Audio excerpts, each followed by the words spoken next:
मोटापे का वाहिद इलाज बगैर किसी दवा और एक्सरसाइज के 1 घंटे में 500 ग्राम से लेकर 1 किलो तक वजन कम किया जाएगा। नई टेक्नोलॉजी के जरिए ट्रीटमेंट किया जा रहा है SPS slimming and beauty clinic में। इस इलाज से आपको किसी भी तरह के साइड इफेक्ट्स भी नहीं होंगे। कलर इंप्रूवमेंट, पिंपल्स और डार्क सर्कल्स के लिए भी आप आ सकते हैं SPS slimming and beauty clinic, Hyderabad, Abids beside Agarwala sweet house. Screen पर दिए गए नंबर्स पर कॉन्टैक्ट करें।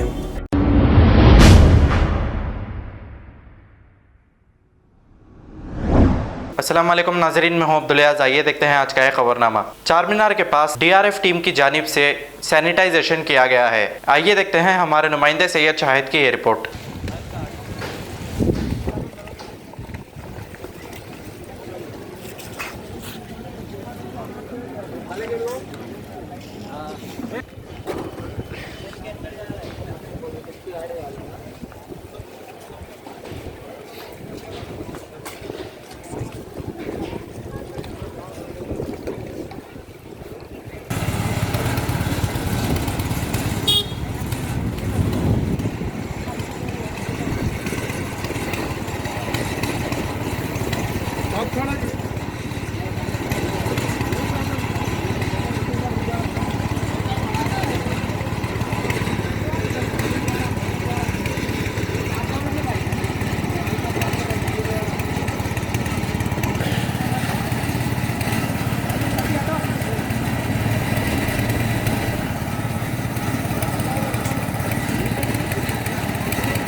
अगर हमारी न्यूज़ आपको पसंद आई है तो सबसे पहले शेयर कीजिए, लाइक कीजिए।